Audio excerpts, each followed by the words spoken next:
The following is an encore presentation of stories from the Dooralong Transformation Centre. This voice is normally on No Expressions. It's not Friday, it is Thursday. Filling in for Wednesday. Surf Phil today, so I'll get my days right.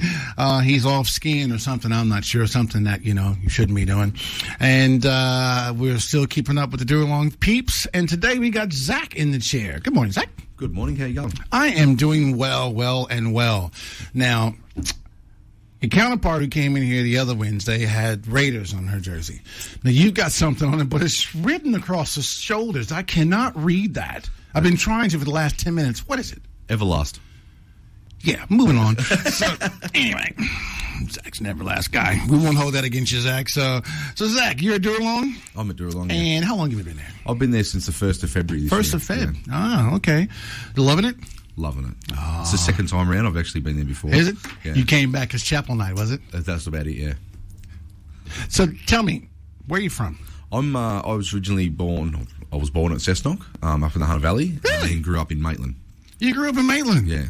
How old are you? I'm 32. 32? Yeah. You wouldn't know me then. No. When I landed here and played pro ball, played for Maitland. 3 years. There For the go. Mustangs. Ha! So where did you grow up in Maitland? I grew up in Horseshoe Bend. Horseshoe Bend. I know exactly where that is. Have a good mate there, Timmy Mallon. Hey, Timmy, how are you? Lives right on the corner there. As soon as you turn from the PCYC, hook that right, he's right there on the corner. There you go. Almost hit his house a couple of times. So tell me about your childhood growing up in Maitland. So, growing up in Horseshoe Bend, there's, as people probably know Horseshoe Bend a little bit, there's a bikie club down there. Sure is. And Glads. the Glads, yeah. And my father he's still a member. Really? I don't have much to do with that club anymore. Obviously, it's been the 1% world.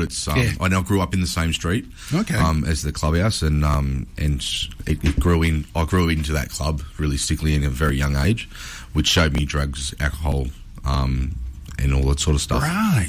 So yeah, it's mate of mine I played basketball with. He ended up joining the Glads. Okay. I'm 6'9". Wow. Glads. I'm looking at him and think, that's Pete.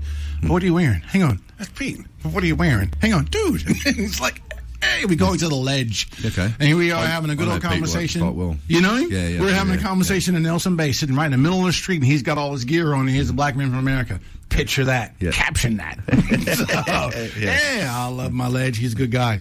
So, all right, so your dad was in the, still is? Still is, yeah. Still is, all right. And what was your integration into it? How did you?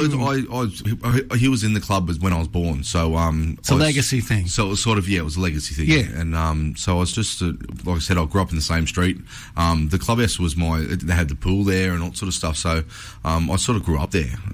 It was as a child, I thought it was the best place in the world to be. It would have been a playground. Okay. It was. So we had the whole riverbank there. We had Horseshoe Bend. It was a good place to grow up with, I thought. But as a very young age, I going on rides and that with my father and stuff like that. And there was a few, in the press things like bikie wars and stuff like that they went through.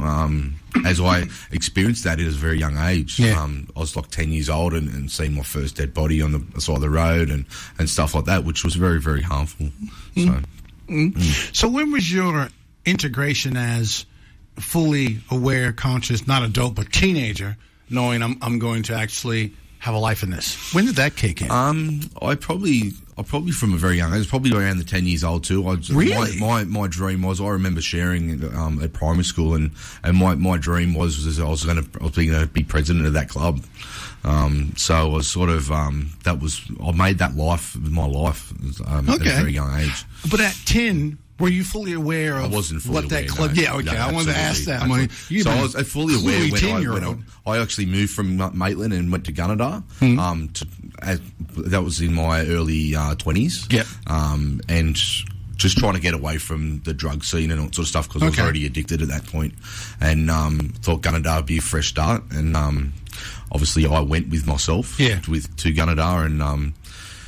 but I really, because it's just another chapter at Gunnedah. Yeah. And that's probably when I really found out what the club was really like, the other side of the 1% world. So what was the push that made you, or what was the tipping point that made you want to leave Maitland to go to Gunnedah? The girlfriend at the time, I just had my first daughter, and I knew I had an issue, but I just really didn't know what. I couldn't put my finger on it, I suppose, at that young age. And all I knew was I worked through the week and to party for the weekend. That's most what I of the did. World, man. and realistically, that's what I was shown on the week. That was what I was shown all my life growing up. Living at that clubhouse where everyone worked for the week or done their own thing for the week, and then come the weekend, we spent the whole weekend at the clubhouse. Okay. So I was sort of, like I said, early 20s when I went. I couldn't stop using it Sunday. At that point, and that's when I went, okay, I've got to get out of Maitland for a while and reevaluate where I'm at. So Gunnedah. That's where I went. I'm going to Gunnedah. I'm out of here. Boom. That's it. Okay. So you land in Gunnedah. Yeah. And you knew there was a chapter there already. Yeah. Okay. So did you immediately connect with those guys? Absolutely. Or you did? I was moving in. I drove in and I parked the car and the trailer out the front of the clubhouse and went and had a beer there first before I went to the new house. Okay. Yeah. So what were you expecting to happen? I mean, were you expecting something different? Or? I don't really know what I was expecting. I think I was just sort of, I was at a stage where I needed to change, and I was really in a rut and a circle, I suppose, of, like I said, partying on the weekends. Yeah. And I still really wanted that relationship to work with my ex-partner and the mother of my daughter. Yeah. So that's what we done. So, well, let's pack up and let's go, and that's what we done. Because it seems interesting that you okay, I need to change, but you left this to go to what basically was the same thing. Yeah, That's I mean, exactly I right, get it's familiar to you, and it's one thing to say, hey, look, how you doing, and see, I'm around, but you went right from one house right into the other. Absolutely. I mean, it's not like changing frat to frat. I mean, you went from one house exactly the same thing. Yeah. Okay, so did it get any better?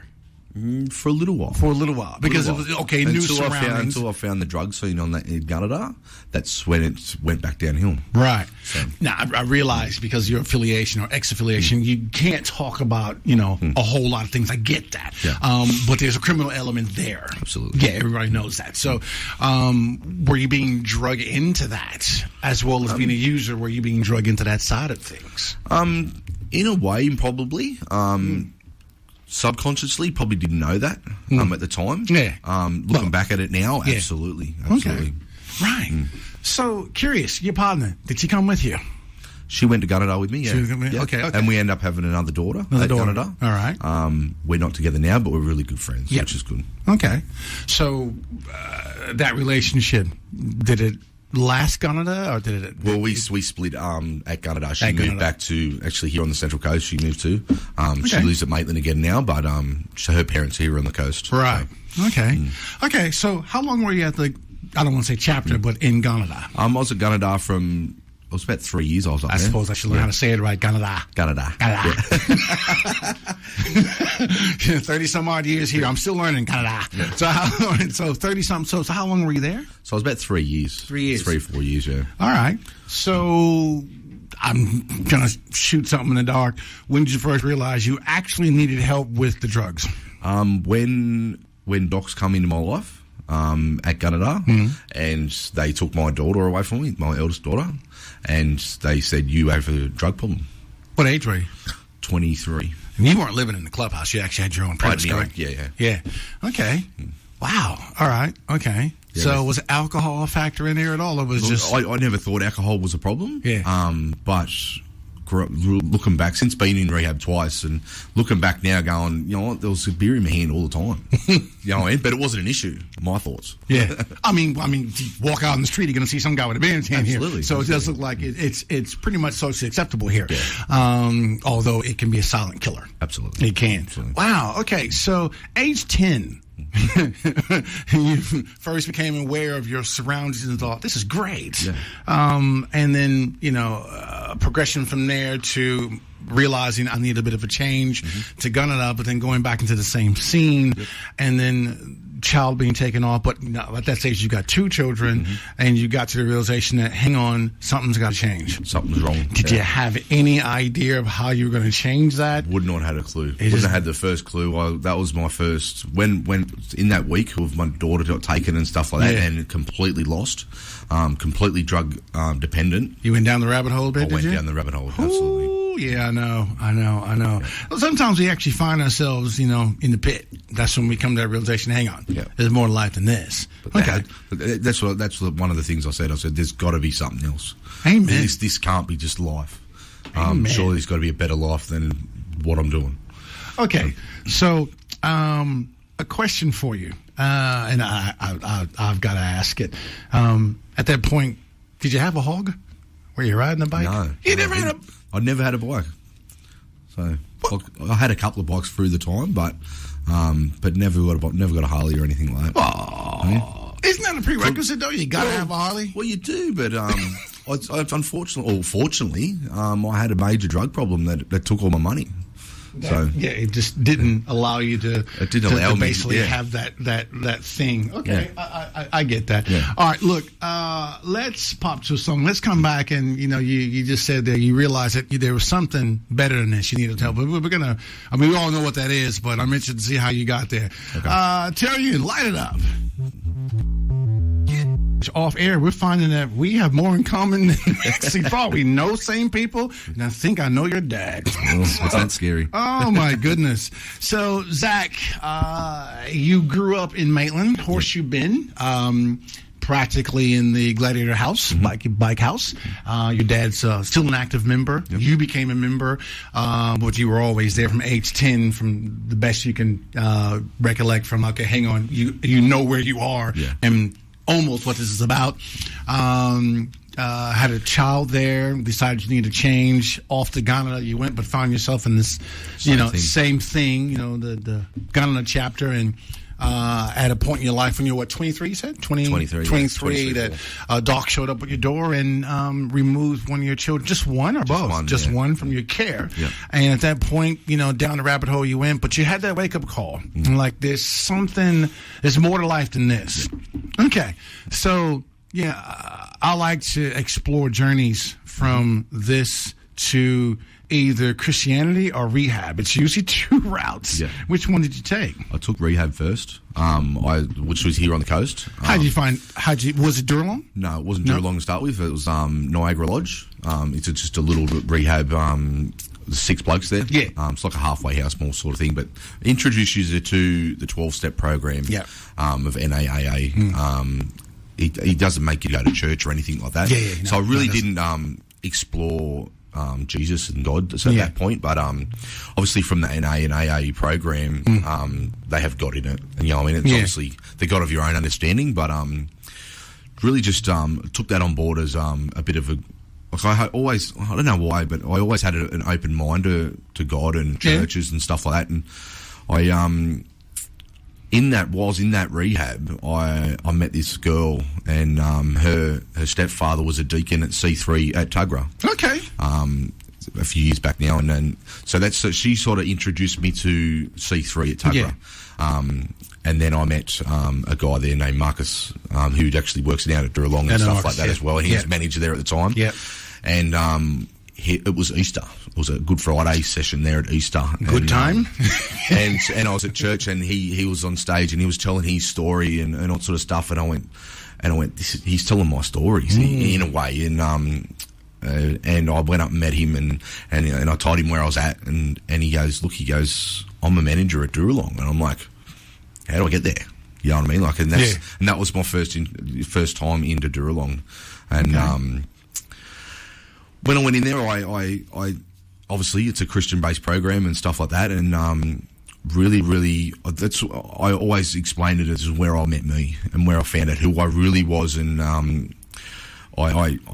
as we talked about before, as my inner child was really just broken and hurt, and it never really got to explore the wide open world. I pushed it down, drugs and alcohol and just a way of life, and then I was at Dooralong, and I didn't do any REGs of like prayer courses or anything like that, but just when I walked into church and I heard the music and all that sort of stuff, I felt at home.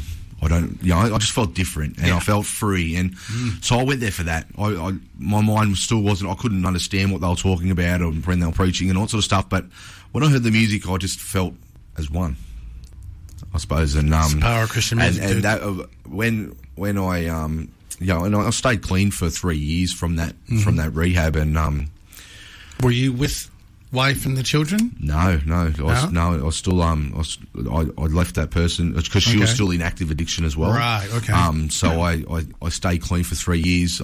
Stayed on the coast, but then got married. Not to that girl, but got married to another lady. Okay. And but then since obviously I picked back up again. But and that was the breaking point of that marriage. But how did you get sucked back in again? Got married. Got all the material things, house, car, money, girl. Yeah. My daughter back out of Doc's care. Had another couple of kids that had them in my care as well, and thought I had it. I suppose, and just dropped off meetings at one point. And I had a newborn son when I was at that point as well, and. Couldn't do, no, I wouldn't say I couldn't do, but just stopped doing night meetings. I was nearly 3 years clean, still doing, 5-6 meetings a week. Very into NA, made NA my part of my life. But then the part where I stopped NA being the part of my life and put other things in front of NA, that's when it all started falling apart. It's that support mechanism kind of just fell away, drifted away. Yeah. Within 6 months, I picked back up again. Okay. So during that whole process, you managed to stay away from it, but as you got towards picking it back up, was there anything that was pressing on you? Were any buttons being pressed? Was it the stress of life, or just? I'm not going to ask you if you missed it, because that's irrelevant at the moment. Yeah. Did you? I'm just curious. What were the triggers along the way? Look, I think it was like you said, it was stress of life. Having a new marriage, a newborn child. The stress of docs as well was a big part of me. Still checking up on you. Still checking up on me. Still doing you. Yeah. And then I suppose like I said, I got to a point where I brought in a few like my mother. I brought back into my life. I still hadn't had any contact with my father yet. My brother was drinking as well in my life as well. So I started, I suppose, bringing people in that were from that world and carried those habits and carried that habit, and then you had escaped. And then like I said, within 6 months I was drinking. But I remember when I first picked up in that relapse, it was I knew, I sort of deep down I knew, and I was telling myself I really shouldn't be doing this. Yeah, because I knew how I'd go.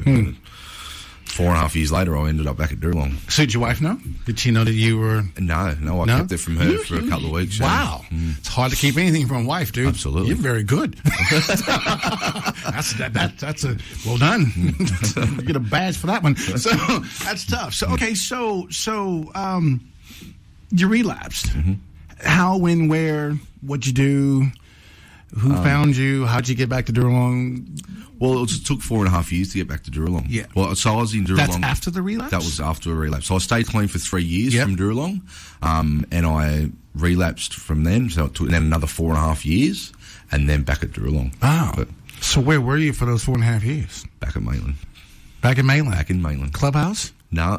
Just hanging around Maitland? No, just hanging around Maitland and seeing the other side of Maitland of the really... not the club side of stuff, but the dark side, I suppose. Yeah. I know. I used to run a penny parlor there, and never seen some stuff come out of the woodwork till the first night we opened that puppy. Absolutely. So, wow. Okay. All right. So 4.5 years going. Okay. So at that point, during that 4.5 years out in the wilderness, did you have contact with your dad, brother, mom, wife, ex-wife, children? I always kept contact with Dad. Okay. Even though we weren't speaking on terms, every time I get a new phone number or something like that or move, I'd text him to say, "This is my new number." Blah, blah. Was Dad trying to pull you back into the clubhouse? No, look, this is where it's really confusing. Is Dad just went and put up a bit boundary there and just went, you know what, you're using in a way that the club doesn't like and he doesn't like. Yeah. Obviously intravenously. Yeah. And he just put his boundary there and just went, you know what, you're not my son anymore. And at that, when that happened, it really hurt. Yes. And it set me in a spiral, and I really resent him for that. Yeah. But I understand it as well. Yeah. But like I said, I still don't speak to him. But you know, I've always had my door open there. But I've got to be careful too, like we just explained. Like I've got to be careful that if I don't bring them people back in my life, like he still drinks, he still uses drugs, he still does all that stuff with the club, which is okay. That's his life. But I don't want that as my life anymore.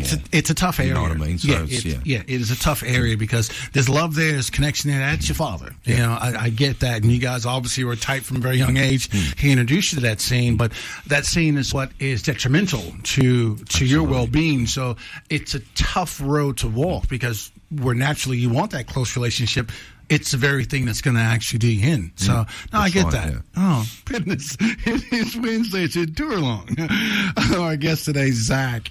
And we've had a really interesting conversation, interesting upbringing, where most people are introduced to other things through other avenues. You were introduced to it by birth.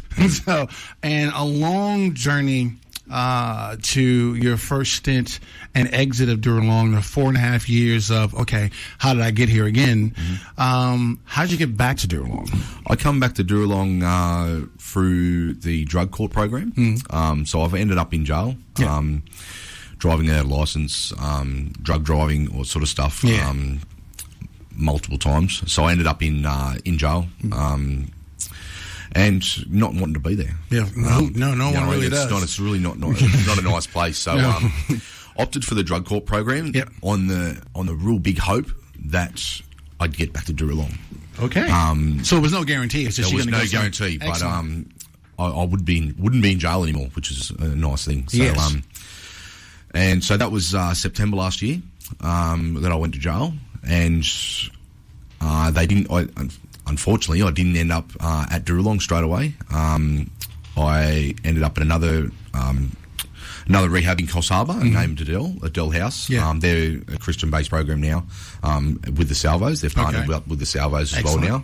And I stayed up there for, I was there for about 8 weeks, and had a feeling and left through the night. Obviously bailed there and all sort of stuff through drug court. That was on the Saturday. I ended up back in jail on the Monday. Right. So for another 2 weeks. So I went back to jail for 2 weeks and then went back to Adele. Lasted about a week, and used again up there. And it's a great program up there. I really just didn't. It just didn't suit me. Wasn't your cup of tea. It just wasn't Dooralong. Realistically. So I ended up back in. So I got arrested from up there at. It was on New Year's Eve. Ended up in Coffs Harbour Cop Shop for New Year's Eve, which is totally not nice. If anyone's been in locked up over a New Year's Eve period, it's not nice. There's drunk people. There's people on drugs. There's kids screaming. They had a high speed chase that night through Coffs Harbour. So and they were all children and they were all being pepper sprayed and they were screaming. And all I wanted to do was just sleep. Yeah. But anyway, keep it down. Yeah, get it. Anyway, so they were going to kick me off drug court because you don't really get too many chances with drug court when you keep using and stuff like that. Yeah. And so they brought me from Grafton. So I went to Grafton Jail, the new Clarence Jail up there, and then got transferred back down to Sydney to be re-evaluated for drug court to see what my options were. Which they're gonna cancel my drug court and let me do my sentence, which I'll be still in jail now. I'll be up to January next year. I'll be still in jail too. So, and I just said, look, all right, I'm happy to sit here to do my time. I'll cop it on the chin, and I said, we'll just do one thing. I said, ring Dooralong for me. When you fed off, because I was on the phone to my solicitor, I said, look, ring Dooralong for me now. Yeah. And they're like, right, they're not taking people at the moment. And I said, look, just do it. Yeah. Can you do it for me? Just one more chance, Within 2 hours, I was on the phone to Barry. So, call it a God incident or a coincidence or what? God. That's God. No, that's God. That's right. God. That's God. He backs you in the corner sometimes. So he'll wait for you to commit, but he's going to maneuver you where he wants you to go. Looking at the bigger picture stuff, he probably knew that if I went to Dooralong from last year, I would have screwed it up. Pretty much. So, look, that's a God thing for me. So, Amen. So that was on the Wednesday. I was talking to Barry, and he said, "Look, I've got a bed for you on Monday." And he even said to me, he goes, well, "We're not really taking people from jail at the moment, but I only 2 people left this morning, so it's just a more of a it's definitely God works in my life, and especially when I'm not looking at God at that point. So favor God, dude, His grace. So awesome. So I got to Dooralong, and I obviously I'm bailed there and all sort of stuff, which is totally cool. Yeah. If anyone ever's been out at Dooralong, it's just such a beautiful place out there. It's beautiful out there. I missed it. I really did miss it, and I struggled for the first couple of weeks there in induction phase and stuff like that, really settling back in. But I suppose when we had the floods out there, when we were flooded in out there, that's sort of when my feet hit the tar and off I went running, and so there was nothing that spectacular happened or anything like that. It was just I just went, you know what, I'm here. I've got to have a go at this, and so that's when I signed it up for. For a prayer course. Yeah. So I always, as I was explaining before, I felt different at church. When I went to church, I felt at home, but didn't understand it. And as a bit of a testimony, then I was talking about, God comes in my life when I'm not looking at God and stuff like that. That's when I find that He's really walking with me. So at this time, I've got to see what this God's all about. You know what I mean? Like there's too many little parts in my life where it doesn't make sense, and it makes sense if I put God there. Yes. You know what I mean? So it's so I signed up for pre-course, and I signed up for Alpha course, and I go to Long Jetty Church on a Sunday, and it sort of started to make sense. Yes. You know what I mean? And it does. It does. And you know what? And then looking back now, I say I'm a believer, and I love God, and God loves me probably more than I'd love me. You know what I mean? And I looking back on so many different occasions and scenarios in my whole life. And it doesn't make sense. But if I put God there, it makes sense. And I'm like, you know what? I can see where He's been working. Exactly. My whole life. And I just don't question it anymore. Yeah. Because, you know what? He's my one. Yeah. So, yeah. I mean, you can greatly see His hand your last stint in jail. Look, just ring them. I'm not taking anybody. Just ring them. And they do. And two people are leaving. Yeah. And, look, we're not taking anybody, but hey, lost two people, come, and then God sends a flood. Yep. Your name's not Noah, but He sends another flood to try. You're not going anywhere. Here you go. That's right, yeah. And then that's where you find your true north. Yeah. Amen. Yeah. Okay, so active member of church, headed in the right direction. You're feeling good about yourself. Obviously, you're really confident in where you are at the moment. Yep. Where are you with relationships? The past wife, the wives, children. Where is all that at? Do they know where you are? They all know where I am. They all know where I am. They're all happy for me. Yeah, good. I really get along with all of them great. Excellent. But totally single and loving it. We were all there once upon a time. Anyway, I'm married, totally loving it. She's listening. Love you. So plans. What's your hopes, thoughts, dreams for the future? My close future is which I've been working with my caseworker Paula at the moment, and a bit of a goal is to really share my experience, strengths, and hopes with the newcomers and stuff. So I'm hoping to stay on as a mentor. Excellent. So I'm coming up to the end of my phase 2 period at Dooralong. And then I'm hoping to do a 6-month mentor role. Excellent. So that's sort of then that will get me up to January, which all my court stuff's over with as well. All done. So it's sort of a win-win for me, and I get to give back a little bit and learn more, of course, what Dooralong offers. Yeah, so, maybe a career there or a career in some sort of social work. It's possible. Yeah, look, absolutely, it's possible. Yeah. As we can know with my story, I've definitely got the cadres to do something like that. So yeah. Oh, well, look, from us to you, all the best there, dude. Love to see you back here before January, so we can get catch another glimpse to see what's happening, update where you're going. No worries. Oh, my guest today, Zach from Dooralong. I know it's been a long one today, folks, but this was worth listening to because, like you said, there'll be somebody out there going through your exact same thing. Yeah, you sat in that C3 church and you heard Jermaine speak and Marcus, and you thought, hey, this guy's speaking to me. Yeah. Same thing here. Someone's out there thinking, this guy's, he's walked my shoes. Yeah. And there's hope for me.